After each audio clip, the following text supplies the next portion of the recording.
आइए आपको बताते चलें, अपनी जनता पार्टी के कानपुर महानगर इकाई की बैठक रखी गई, जिसमें कानपुर महानगर इकाई के पदाधिकारियों की घोषणा की गई और अपनी जनता पार्टी के विचारधारा को जन जन तक पहुंचाने का उद्देश्य कानपुर महानगर में अपनी जनता पार्टी के संगठन को मजबूत व विस्तार करने का संकल्प लिया गया।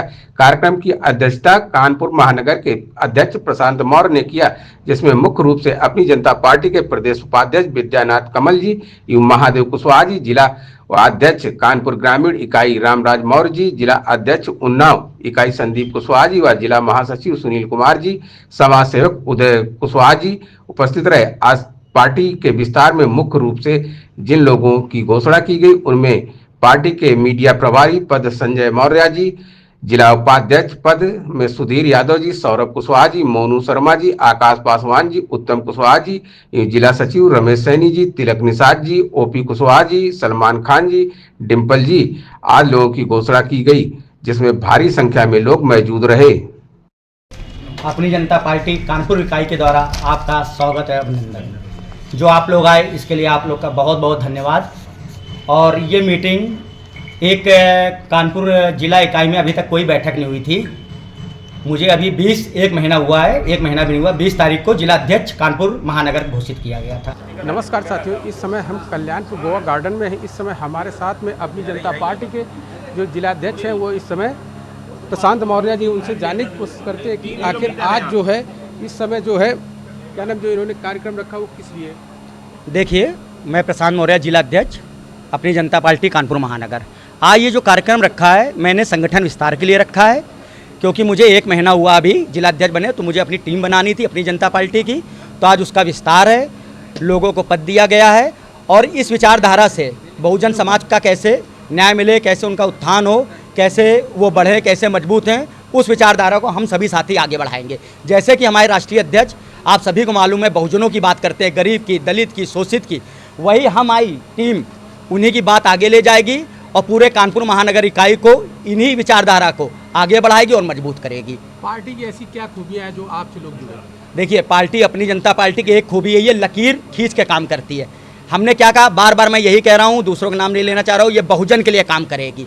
बहुजन हमारे साथी हैं, बहुजनों को न्याय दिलाना हमारा काम है, बहुजनों को कैसे आगे बढ़ाया जाए ये हमारा काम है। जैसे कि मेरे राष्ट्रीय अध्यक्ष का आदेश है, उसी पे हम लोग आगे बढ़ेंगे।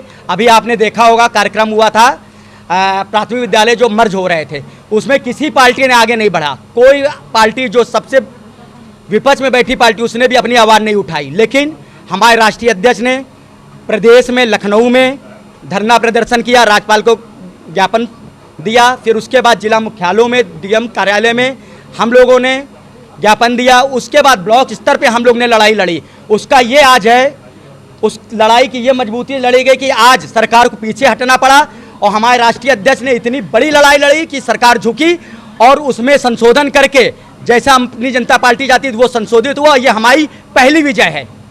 अच्छा, अभी जैसे स्वामी प्रसाद मौर्य जी पे रायबरेली में हमला हो गया, उसको लेकर क्या कहना है? देखिए, ये हमले क्या होता है, जो बहुजनों की बात करेगा तो कुछ लोगों को ये चीज़ अच्छी नहीं लग रही है, अखर रही है, तो वो हमला करेंगे। लेकिन हमला कैसा करेंगे, 1-2 लोग आके हमला करेंगे तो आप खुद उसका रिजल्ट जानते हैं क्या हुआ। पूरा बहुजन एक है और हम लोग कभी भी किसी कार्यकर्ता पे भी हमला होगा, ये तो मेरे राष्ट्रीय अध्यक्ष है, उनको सबक मिल गया, किसी भी कार्यकर्ता पे हमला होगा तो कानपुर नगर इकाई, उन्नाव इकाई, यहाँ ग्रामीण इकाई सब मुंह तोड़ जवाब देने के लिए तैयार हैं।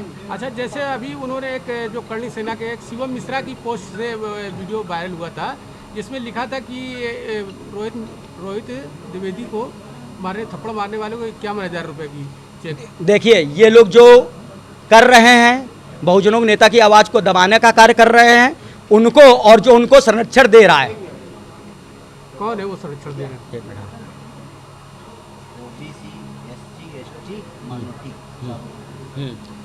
देखिए, जैसे ओबीसी, एससी, माइनॉरिटी, जितने लोगों की आवाज़ को दबाने काम कर रहे हैं, ये वही लोग जिन्होंने मौर्य जी पे, राष्ट्रीय अध्यक्ष पे हमला किया।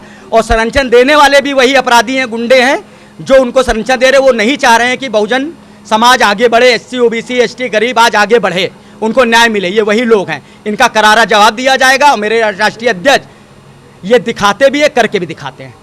भाजपा भी तो कहते हैं कि ओबीसी और एससी एसटी का, ये तो आप देख सकते हैं भाजपा कहती है और करने में कितना फंड है। अगर भाजपा चाहती तो सबसे बड़ा मुद्दा ये जो विद्यालय बंद हुए हैं, इसमें एससी, ओबीसी, एसटी, माइनॉरिटी की ही सबसे ज़्यादा जनसंख्या है। जो बेचारे पढ़ा नहीं पा रहे अपने बच्चों को प्राथमिक विद्यालयों में पढ़ाते हो। सबसे बेसिक आपको ही मालूम शिक्षा है। जब शिक्षा ही से वंचित कर रही है भाजपा, तो उनके बारे में क्या सोचेगी, क्या उनका आगे उनको बढ़ाएगी। इसलिए ये गलत है और भाजपा उनको हरदम गिरा रही है कि आगे आके बच्चे पढ़ेंगे तो हमसे सवाल पूछेंगे। इसलिए वो नहीं चाहती है, इसलिए वो चाह रही थी कि बच्चे पढ़ाई से वंचित रहें। जैसा कि आपने देखा, ये थे हमारे साथ में प्रशांत मौर्य जी, जो अपनी जनता पार्टी के इन्होंने अपने विचार रखे और बताया कि जो सरकार है कहीं ना कहीं गुंडे और माफिया जो हैं वो स्वामी प्रसाद मौर्य जी पे हमले कर रहे हैं लगातार बराबर, तो विचारधारा को लेके हमले हो रहे हैं। तो आप सभी लोग क्या कहते हैं, अपनी राय अवश्य दें। सुनील कुमार मेरा नाम है। आज मेरा क्या कार्यक्रम है? आज हमारी पार्टी ने नए पदाधिकारियों का पद ग्रहण कराया है यहाँ पे कानपुर नगर के अंदर, और पार्टी का विस्तार करने के लिए हम अभी ग्रामीण स्तर से लेकर और शहरी स्तर तक विशाल रूप में कार्य करना चालू कर रहे हैं हम लोग। अच्छा, पार्टी की क्या विचारधारा है? पार्टी की विचारधारा हमारी बहुजन विचारधारा है। दबे कुचले मजलूम हर समाज के लोगों को, खाली हम उन समाज को छोड़ रहे जो हमारा विरोध करते हैं, उसका हमारी पार्टी समर्थन नहीं करती है। अच्छा, जैसे अभी स्वामी प्रसाद मौर्य जी पे रायबरेली में हमला हो गया, उसको लेके क्या कहना चाहते हैं? उसमें एक संयोजित कार्यक्रम था, कहीं ना कहीं लोगों को चुभ रहे हैं वो कहीं ना किसी रूप में, क्योंकि वो मुखर होकर बात करते हैं और सर्व समाज की बात कर रहे हैं बराबर, और जिसको लेकर काफ़ी लोगों के अंदर एक ज्वेलसी की भावना भर गई है। तो वो किसी न किसी तरह अपनी कुंठित मानसिकता के लोग हैं जो इस तरीके के काम कर रहे हैं, और जिसका हमारे कार्यकर्ताओं ने मुंह तोड़ जवाब दिया और वो उसका उन्हें एहसास भी हो गया। अच्छा, जो यादव जो समाज का जो लड़का था, उसके पिताजी ने कहा है कि हमारे वो स्वामी प्रसाद मौर्य जी आदर्श है, हम उनको, हमारे बेटे ने बहुत बड़ी गलती करी है, इसको लेके क्या है, सही है या कितना? नहीं, उन्होंने बिल्कुल सही कहा। उनका कहना, मतलब मैंने भी वो वीडियो देखा जो सोशल मीडिया पे आया। उनका कहना था कि मेरे बच्चे को किसी न किसी रूप में बरगलाया गया, और जिसका परिणाम है उसने इस तरीके का उसको आगे करके काम किया गया और वो लोग पीछे बने रहे। तो कहीं ना कहीं उनकी एक सोची समझी साजिश के तहत काम उस बच्चे से कराया गया, जिसका मैं पुरजोर विरोध करता हूं। मैं इसका समर्थन नहीं करता, उनके पिताजी ने कहा, और जैसा उसने किया वैसे उसकी सजा मिली। जैसे रोहित द्विवेदी जो है वो कहता है कि स्वामी प्रसाद मौर्य ने हमारे हिंदू देवी देवताओं को गाली दी, उसका ये कहना है, तो इस वजह से हमने हमला किया। जबकि कहीं पे भी मौर्य जी ने इस तरीके की कोई बात ही नहीं की जिस तरीके की सनातन को लेकर बात करता, जबकि सनातन हमारा मूल रूप से धर्म है, जिसको लेकर उसका कभी ना हमने विरोध किया ना कभी करते। कहीं एक उसकी प्रतिक्रिया हो तो दिखा दे वो व्यक्ति जो बोल रहा है, इस तरीके की भाषा का प्रयोग कर रहा, तो कहीं ना कहीं वो समाज को बरगलाने का काम कर रहा है। समाज को बरगला रहे कहीं ना कहीं, जबकि उनकी जिसको जो मानना है वो माने, उसमें किसी का कोई विरोध नहीं है। जिसको कहीं जाना वो जाए, उसके लिए किसी को रोक नहीं, हम अपने घर में नहीं रोक। यदि अगर उन्होंने कुछ बोला भी था तो FIR कराते जाके। नहीं, संविधान में इसके प्रावधान है। हमारे संविधान ने मूल रूप से प्रावधान कर रखे हैं कि यदि व्यक्ति को किसी प्रकार की किसी से दिक्कत है तो उसके लिए वो न्यायालय जा सकता है, FIR कुछ भी करा सकता है, उसकी जांच होगी, जो यदि दोषी होगा तो उसको सजा मिलेगी।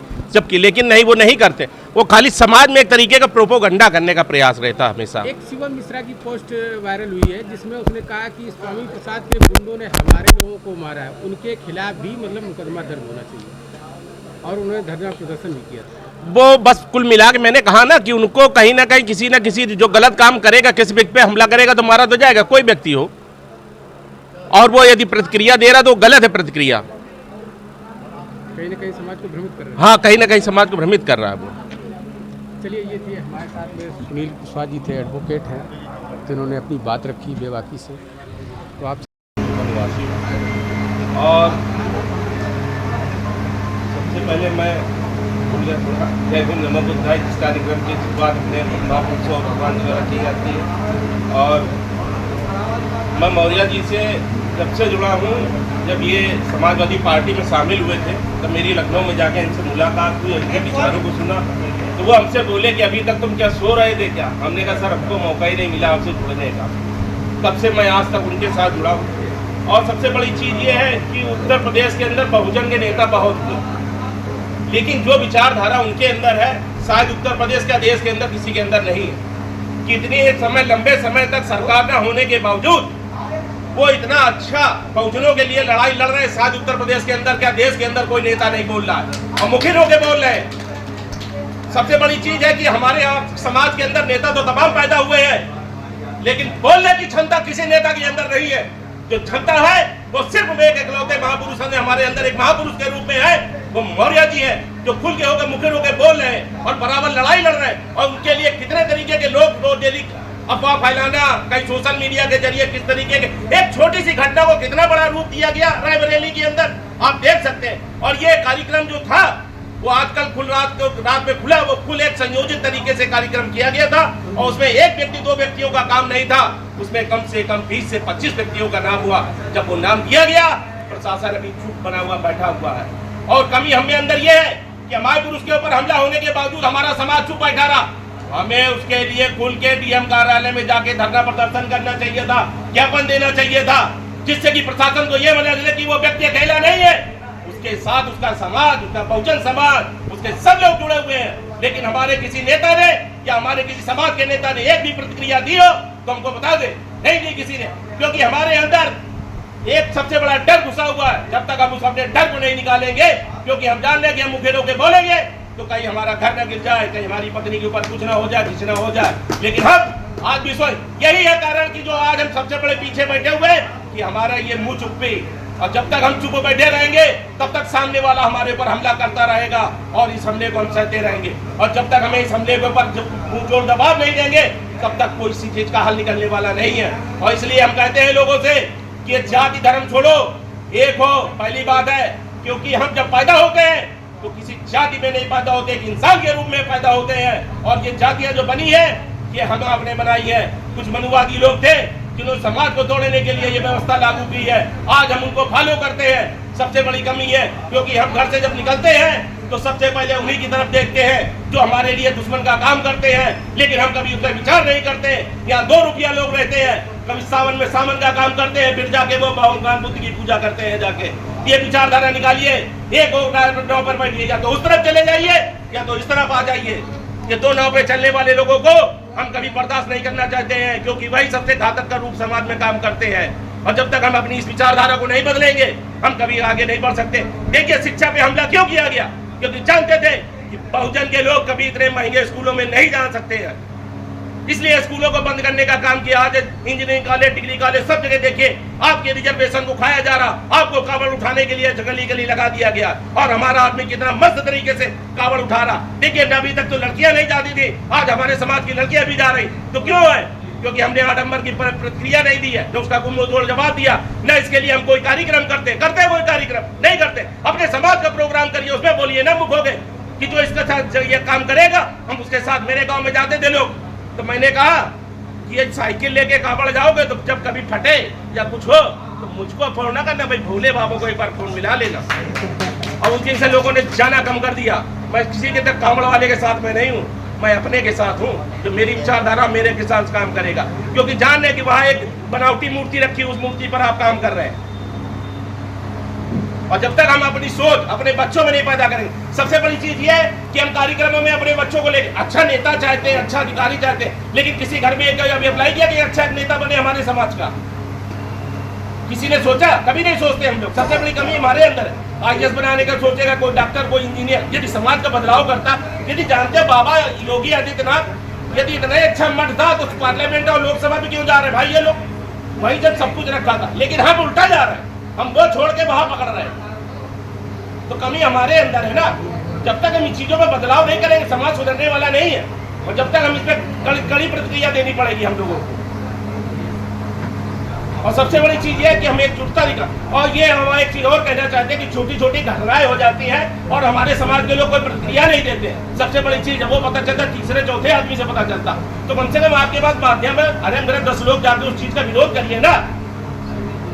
जब तक किसी चीज का विरोध नहीं करोगे तो हमले आपके ऊपर बराबर होंगे। इन चीजों को हमें करना पड़ेगा, तभी हम आगे मजबूत हो सकते हैं। और जब तक इन चीजों पे हम ध्यान नहीं देंगे तब तक हम आगे नहीं बढ़ सकते। बातें चाहे जितनी कर लें, कितनी भी आयोजन कर लें, इसके लिए हमें मानसिक और शारीरिक रूप से मजबूत होना पड़ेगा। और जब तक इन चीजों पर नहीं मजबूत होंगे हम आगे नहीं बढ़ सकते। अरे एक व्यक्ति था इस देश की आजादी में सबसे बड़ा सुविधा बाबा साहब अम्बेडकर। उस व्यक्ति ने अकेले पूरे सिस्टम को बदल दिया। किसी की जरूरत तो पड़ी नहीं उस व्यक्ति को, उसने अपने ऊपर आप डाले तुम्हें दौलत बदला। आज तो हमारे पास इतना बड़ा समूह बातें सब करते हैं लेकिन किसी उस चीज को फॉलो करता कोई नहीं करता। लेकिन वहाँ क्या होता है, सबसे बड़ी चीज हमारे लोग जाति ढूंढने लगते हैं।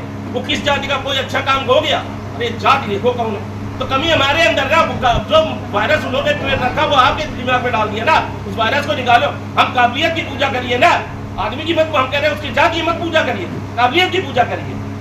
और काबिल व्यक्ति की हमेशा पूजा होती है, किसी जात की पूजा नहीं होती है, ये मान के चलिए आप। ठीक है, इसी के साथ मैं अपनी वाणी विराम देता हूँ। जय भीम, नमो बुद्धाय। अब कार्यक्रम को आगे बढ़ाते हुए हम लोग जो संगठन में विस्तार कर रहे हैं, पत्रकार छोटे को मेरा बारंबार नमो बुद्धाय, जय भीम। सभी साथियों को मेरा नाम महादेव कुशवाहा, ग्राम मूर्तियानगर, जिला उन्नाव का निवासी हूँ। मैं अभी हाल ही में क्षेत्रीय वन अधिकारी के पद से सेवानिवृत्त हुए। तो हम सर्विस में रहते हुए बहुजनों का विशेष रूप से सेवा नहीं करते, और जहाँ अवसर मिला तो ज़रूर उनको अपनी तरफ से उनको कुछ सपोर्ट सहयोग किया। इसके बाद अब जब मैं फ्री हो गया हूँ तो पूर्ण रूप से मैं बहुजनों का अपने हृदय से, दिल से उनके कंधे से कंधा मिला के चलूँगा और अपनी जनता पार्टी को अधिक से अधिक मजबूताई की तरफ ले चलूँगा। और सभी लोगों का सहयोग रहा तो अवश्य अकेला चना भाड़ नहीं फोड़ सकता है, क्योंकि एक उंगली होगी काम नहीं करेगा। जब तक ये पूरी मुट्ठी नहीं मिलेगी तब तक कुछ नहीं होगा। तो आप लोग ये सब शरीर के अंग हैं, सबका शरीर है। जब एक में मिलोगे, जब सब इकट्ठा हो गए तब जैसे हमारे परिवार में एक बहुत बड़ा परिवार रहता है, बहुत बड़ा बहुजन का बहुत बड़ा परिवार है। और उस परिवार में इतनी खेती है कि मैं वो जब फसल आती है तो उसका बहुत बड़ा होली जैसा ढेर लगता है। और वही ढेर जब वो सभी जगह वितरित हो जाता है तो कितना लगता है, जैसे बहुत छोटे छोटे डलिया डलिया ऐसा लगता है। इस तरह से मेरा बहुजन बिखरा हुआ था। अब बिखरने की ज़रूरत नहीं है, अब वो ढेर इकट्ठा करने की ज़रूरत है। अगर आप लोग इसको इकट्ठा करेंगे तो समस्त बहुजनों का अवश्य कल्याण होगा। और अपने बहुजन नेता के विचारों से आप लोगों को मेल खाएंगे। मेल से जब खाएंगे तो कंधे से कंधा मिला के चलोगे। सिर्फ बहुजनों की विचारों की आवाज़ उठाने वाले माननीय स्वामी प्रसाद मौर्य जी इस समय वर्तमान में दिखे, और आप लोगों को भी शायद दिख रहे हो। मेरा ज़्यादा कुछ नहीं कहना है, बस इतने कहना है। और थोड़ी बात और कहना है, जो आज जात की बात उठी है, ये किसी ज़माने में कोई जात नहीं थी, कोई जात नहीं थी। कब नहीं थी? राजा सिद्धोधन बुद्ध के समय कोई जात नहीं थी। सिर्फ क्या था? पंच थे। पंच में जैसे परिवार में हर आदमी अपने परिवार में रहता है तो कोई कुछ करता है तो कोई कुछ करता है, कुछ ऐसे वंशानुकूल परिवार चलते थे। अशोक, उसके बाद बुद्ध के बाद उनका राज्य खत्म हुआ। चंद्रगुप्त के पिता जैसे गांव के या कई एरिया के प्रधान या वो सभापति थे गांव के, उसके उनके मरने के बाद पहले शाक्य वंश, शाक्य और कोली वंश दो ही थे। शाक्य और कोली वंश थे। कोली वंशों से ये आगे वंश बढ़े। इसके बाद जब चंद्रगुप्त के पिता मार दिए गए, मार दिए गए एक लड़ाई में, तो उनकी माँ से नाम मूरा से मौर्य बना। उनकी माँ से ही आजकल जहाँ जो अपना बस जाता है उसी जगह से उसका वंश का चल जाता है कि ये फला जगह फला वंश के हैं, फला जगह के निवासी हैं। इस तरह ये चले और कोहली और साके पुराना वंश है। इसी से चंद्रगुप्त हुए, चंद्रगुप्त के बाद बिंदुसार हुए, बिंदुसार के बाद अशोक हुए, अशोक के बाद फिर 10 राजा बृहद मौर्य साम्राज्य तक। यहाँ तक मौर्यों का शासन 185 ईस्वी तक मौर्यों का शासन रहा, 322 से 185 तक। उस समय किसी की ताकत नहीं थी, कोई बाहरी आक्रमण कर जाए, कुछ कर जाए, किसी की ताकत नहीं, क्योंकि आप लोग क्या थे, एक थे। एक होने के कारण किसी की हिम्मत नहीं पड़ती थी कि कोई नज़र उठा के देखे। अब वही समय आ गया है कि जब अपने बहुजनों का कोई सरदार या ऐसा विचारधारा का मिल जाता है तो उसके पीछे सब लोग खड़े होकर उसको मजबूताई देते हैं, आगे बढ़ने का साहस बढ़ाते हैं। तो मेरा आप लोगों से विनम्र निवेदन है, आप लोग अगर एक एक लोग आए हो, आप लोग अपने घर जाएंगे, गांव जाएंगे तो नाते रिश्तेदार 10-10 लोगों को जोड़ देंगे, 10 लोगों आगे जोड़ देंगे तो वो और आगे जोड़, इससे एक बहुत बड़ा समूह खड़ा हो जाएगा। तो समूह खड़ा करने के लिए आप लोग बाकी तो लोगों तक पहुंचाने के लिए जो एक रणनीति बनाई, जिसके आप जिलाध्यक्ष कानपुर नगर के, तो हम चाहेंगे कि आपके लिए एक बार जोरदार तालियां। और हर राजा की ताकत का एहसास अगर दिलाना हो तो सबसे पहले उसके सेना को देखा जाता है। कोई राजा को देखता है कितना ताकतवर है, उसकी सेना देखी जाती है। तो इसमें कोई संदेह नहीं कि जब जब आपके राजाओं की सेना जितनी मजबूत हुई है वो राजा भी उतने ही मजबूत हुए हैं। तो आज सेना के सेनापति के रूप में प्रसाद मौर्य जी, हम सबके भी माननीय स्वामी प्रसाद मौर्य जी के विचारों को एक प्रॉपर तरीके से, ऐसे तो यहाँ पर जितने लोग हैं सब मौर्य जी को जानते हैं, ऐसा नहीं कि ना जानते हो, लेकिन जानने के साथ साथ अकेले जानने से ही काम नहीं चलेगा। अगर मान लीजिए किसी की आप सेना में शामिल हो जाएं और आप अपने को तरासे नहीं, अपने को बलवान ताकतवर ना बनाएं, वक्त आने पर उस राजा के लिए आप क्या लड़ाई लड़ पाएंगे? क्या उस राजा की सेना कोई महत्वपूर्ण दर्जा देगा? नहीं देगा। कि आप लोग माननीय मौर्य जी की सेना में एक सशक्त भूमिका अपनाने के लिए तैयार हैं, तो एक बार बोलेंगे, अपनी जनता पार्टी जिंदाबाद जिंदाबाद, अपनी जनता पार्टी जिंदाबाद जिंदाबाद। Very good.